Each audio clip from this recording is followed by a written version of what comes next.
मनुष्य के जीवन में आध्यात्मिक उन्नति और मानसिक शांति की प्राप्ति हेतु दो मुख्य साधन हैं, प्रार्थना और जप। वैदिक साहित्य, उपनिषद, पुराण एवं योग दर्शन में इन दोनों की महत्ता को विस्तार पूर्वक समझाया गया है। आज के भौतिकवादी युग में भी प्रार्थना और जप न केवल आत्मिक जागरण के स्रोत हैं, बल्कि सकारात्मक ऊर्जा और मानसिक बल के अद्वितीय साधन भी हैं। प्रार्थना केवल शब्दों का संयोजन नहीं, बल्कि आत्मा की पुकार है। यह ईश्वर से संपर्क का माध्यम है, जो हमें अंतर्मन की शांति, ऊर्जा और मार्गदर्शन प्रदान करती है। भारतीय दर्शन, विशेषतः वेदों और उपनिषदों में प्रार्थना और जप को आत्म साक्षात्कार का आधार माना गया है। इनके माध्यम से मनुष्य परम शक्ति से जुड़ता है और स्वयं को दिव्यता की ओर ले जाता है। ईश्वर सर्वशक्तिमान, सर्वज्ञ और सर्वहितकारी है। उसकी प्रार्थना आत्मबल और नैतिक शक्ति का संचार करती है। प्रार्थना का वैदिक स्वरूप। वैदिक काल में प्रार्थना केवल याचनात्मक नहीं, बल्कि परमात्मा के साथ संबंध का माध्यम थी। प्रार्थना वह चेतन आह्वान है जो सीमित मानव को असीम ब्रह्म से जोड़ता है। जब मनुष्य श्रद्धा और विनम्रता के साथ प्रार्थना करता है, तो वह केवल याचना नहीं करता, बल्कि स्वयं को ईश्वर के समक्ष समर्पित करता है। यह समर्पण ही उसे ऊर्जावान बनाता है। वेदों में प्रार्थना सृष्टि से एकत्व की अभिव्यक्ति है। प्रार्थनाएं जीवन के समस्त पक्षों को स्पर्श करती हैं। ईश्वर की आराधना से आत्मा में सत्य, करुणा, निष्ठा और संयम के गुण उत्पन्न होते हैं। जप और प्रार्थना आत्मा को विकारों से मुक्त कर सत्व गुण की ओर ले जाते हैं। वेदों में प्रार्थना का स्वरूप। वेदों में प्रार्थना को देवताओं की स्तुति, आह्वान और सृष्टि से जुड़ने की प्रक्रिया माना गया है। ऋषियों की वाणी में जो आर्त पुकार है, वह केवल लाभ की इच्छा से नहीं, बल्कि ब्रह्म से मिलन की अभिलाषा है। ईश्वर को अपना सर्वस्व मान साधक कहते हैं। त्वमेव माता च पिता त्वमेव, त्वमेव बंधुश्च सखा त्वमेव। अर्थात हे प्रभु, आप ही मेरे माता पिता हैं, आप ही मेरे मित्र और बंधु हैं। यह प्रार्थना संपूर्ण समर्पण और ईश्वरत्व की अनुभूति है। उपनिषदों में प्रार्थना का आंतरिक स्वरूप। उपनिषदों ने प्रार्थना को केवल कर्मकांड नहीं, बल्कि आत्मज्ञान की सीढ़ी बताया है। यह प्रार्थना आत्मा की शुद्धता, चित्त की स्थिरता और ब्रह्म के साक्षात्कार का साधन है। असतो मा सद्गमय, तमसो मा ज्योतिर्गमय, मृत्योर्मा अमृतम गमय। हे प्रभु, मुझे असत्य से सत्य की ओर, अंधकार से प्रकाश की ओर एवं मृत्यु से अमरता की ओर ले चलो। यह प्रार्थना आत्मा की उस पुकार को दर्शाती है जो अज्ञान से ज्ञान की ओर यात्रा करना चाहती है। भारतीय दर्शनों में ईश्वर से की जाने वाली प्रार्थना और ओंकार जाप को चित्त की स्थिरता हेतु महत्वपूर्ण साधन माना गया है। तज्जपस्तदर्थ भावम, अर्थात ईश्वर के नाम का जप और उसके अर्थ पर ध्यान करने से चित्त स्थिर होता है। जप का वैज्ञानिक और आध्यात्मिक महत्व। जप अर्थात मंत्रों का बारंबार उच्चारण। किसी मंत्र या ईश्वर के नाम का बारंबार उच्चारण। जप से उत्पन्न ध्वनि हमारे चित्त, मस्तिष्क और संपूर्ण चेतना को प्रभावित करती है। वैदिक परंपरा में जप को 3 प्रकार का बताया गया है। वाचिक जप, उपांशु जप और मानसिक जप। वाचिक जप अर्थात उच्च स्वर में किया गया जप। उपांशु जप धीमे स्वर में जप जिसमें सिर्फ होठ हिलते हैं। मानसिक जप मन ही मन किया गया जप। मानसिक जप को सबसे प्रभावशाली माना गया है। यह वैदिक साधना का मूल है।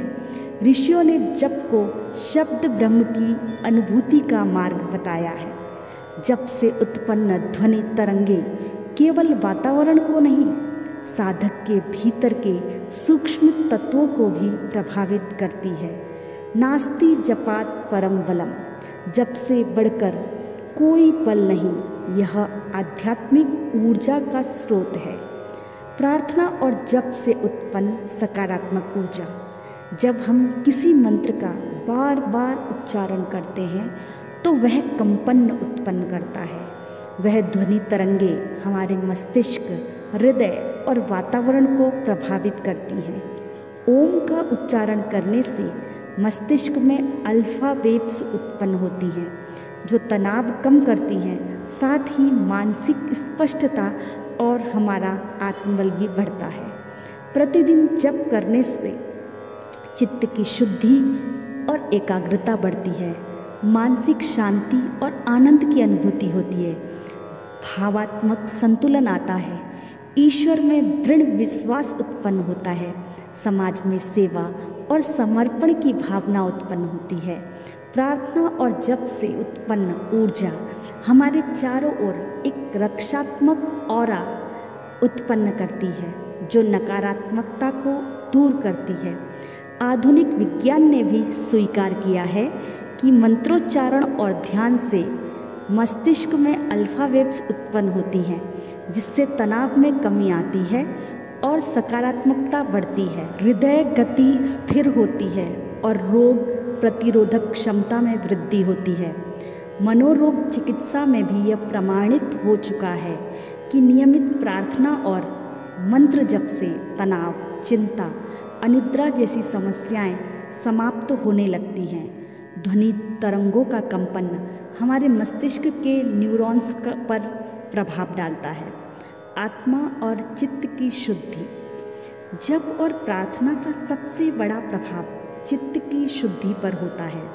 नियमित जप से मन स्थिर होता है, विकार कम होते हैं और आत्मा अपने स्रोत परमात्मा की ओर उन्मुख होती है। जब साधक श्रद्धा और समर्पण से प्रार्थना करता है तब वह चेतन ब्रह्म से जुड़ता है। ऐसी प्रार्थना साधक के भीतर छुपे दिव्य गुणों को जागृत करती है। प्रार्थना और जप से जीवन में आने वाले परिवर्तन। जप ध्यान की पहली सीढ़ी है। जब कोई नाम या मंत्र बार बार दोहराया जाता है तो मन की चंचलता कम होने लगती है। इससे ध्यान में स्थिरता आती है। जब हम नियमित प्रार्थना और मंत्र जप करते हैं तब चित्त में स्थित विकार जैसे राग, द्वेष, अहंकार, मोह, लोभ, मद आदि शिथिल होने लगते हैं। आत्मा का प्रकाश प्रकट होता है। यही आत्मिक जागरण का मूल है। जब हम श्रद्धा से प्रार्थना करते हैं तब वह केवल शब्द नहीं रहते, वे ऊर्जा बन जाते हैं जो ब्रह्मांड को स्पंदित करते हैं। यह हमें ईश्वर से जोड़ता है। इससे होती है विचारों की पवित्रता और कर्मों में पवित्रता, उद्देश्यों में स्पष्टता, मनोबल और आत्मिक बल में वृद्धि, अहंकार का क्षय और विनम्रता की वृद्धि, संबंधों में मधुरता। प्रार्थना और जप के अभ्यास की विधि।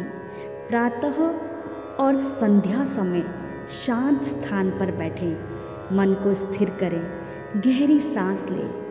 एक मंत्र जैसे गायत्री मंत्र, महामृत्युंजय मंत्र अथवा कोई भी मंत्र जो आपको ईश्वर से जोड़े, इसके साथ ही ओमकार का जप अब बार बार करें।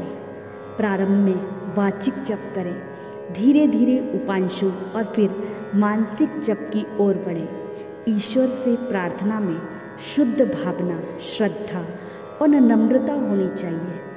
वह केवल इच्छा पूर्ति की याचना नहीं, आत्म परिवर्तन की आकांक्षा से होना चाहिए।